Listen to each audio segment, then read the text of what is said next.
Carl, it seemed a pretty even contest. How did you view the result in the end?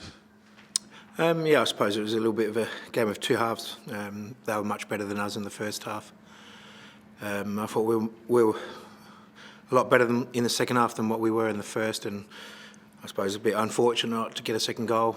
But yeah, that's finals football. We just weren't quite sharp enough in the first half. Put your finger on why, or was it just that you lifted that much in the second half? Yeah, I think we lifted in the second half. So, you know, there's quite a few positives that we can take out of this and rebound for next week. Just check on the injured lads too, Hiroshi and Wallen. Any update on them? Or? Yeah, look, Hiroshi, it looks like his calf he's done his calf, but we'll have to wait and see how bad it is tomorrow.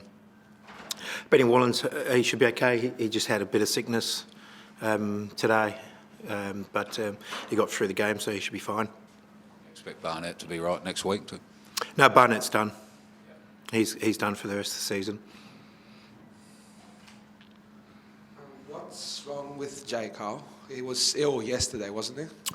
Look, he pulled up a little bit sore from training on Thursday, and then yesterday it didn't respond overnight, you know, with his hamstring. So it's a recurring injury that he's been having on and off the last few weeks, and that's just, yeah, it's no good. And you mentioned about having a much better second half. That's 6 halves you played this year against the Mariners, and I feel like the last one was your best one. What do you think changed for you to give a much improved performance in that second half? Yeah, we just played forward more and had a bit more of a belief in our attack. You know, we weren't in this first half. We were just a little bit too hesitant. We didn't play enough forward passes, and that improved a lot more in the second half. Does it feel like at times your players are a bit, I guess everyone's a bit too eager to get the ball and they kind of cancel each other out? Because it felt at times when the Reds felt like they were going to get an easy ball, the Mariners ended up with it and a counter-attack started. Is that something that you noticed maybe? Yeah, look, you know, Mariners are very good at breaking forward, and they break forward with numbers, but they also they defend back well with numbers, and that was clearly evident in the first half. And it's something that we need to, you know, I've always said they're mostly one of the hardest working teams in the league, Mariners, and if you don't match that work rate, then you're in for a tough night. And with this being a 2-leg tie, this is basically half-time now, but you get a much longer team talk, I guess, for this half-time.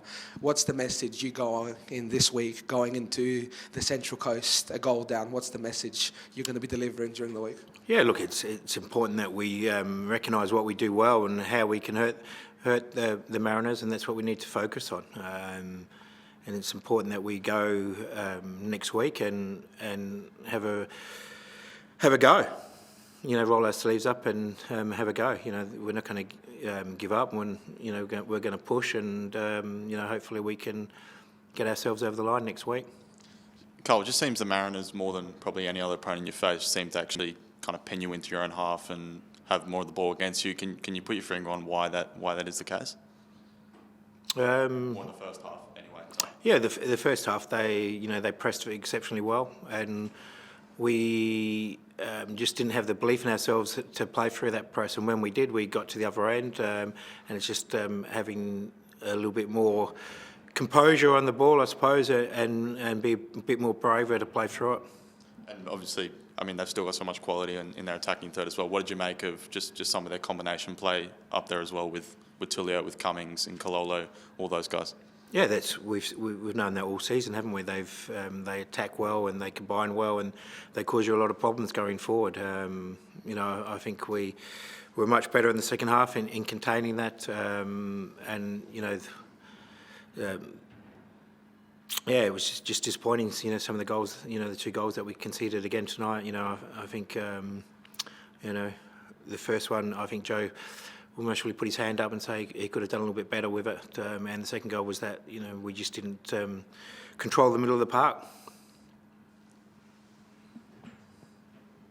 Yeah, Carl, on that, what are the biggest lessons from this game that you'll be giving the team from breaking down those 2 goals? And do you then approach next week almost like it's a cup final? Yeah, it's a final. Yeah, today was a final as well. I know the two-legged finals are a little bit different, but as you say, the second leg was always going to be, a more cutthroat because the result is final next week. So, as I said, we'll have belief in ourselves that we can go there and get the job done. And just a word on this, the last home game for you this year, tremendous turnout, 15,000 fans. Just a word on that. Yeah, it's been the same all season. Our fans have been superb all season. They've come out and supported us in the rain and sunshine. So again tonight they were excellent, and it's just, I suppose, disappointing for us that we didn't send them home happy. Cole, are you a fan of this semi-final? Has that been asked already? No, yeah. Look, I don't know. It's the format that we're playing at the moment, so that's what we have to do. At the moment it's good because we've got another chance next week. But did you like the way it was happening? Up until last year. I think this is the second. Is this the second year that we've done it this way? I'm not sure. Yeah.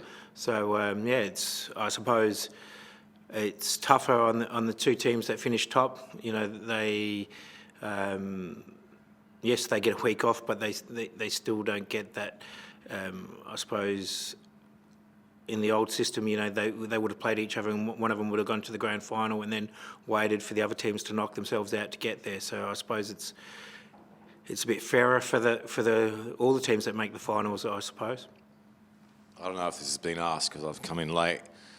Aaron Kudner coming on, and then obviously I thought McGarry was the best player on the park until that point, and then Farrell come on. Did that surprise you about the move that Nick Montgomery did?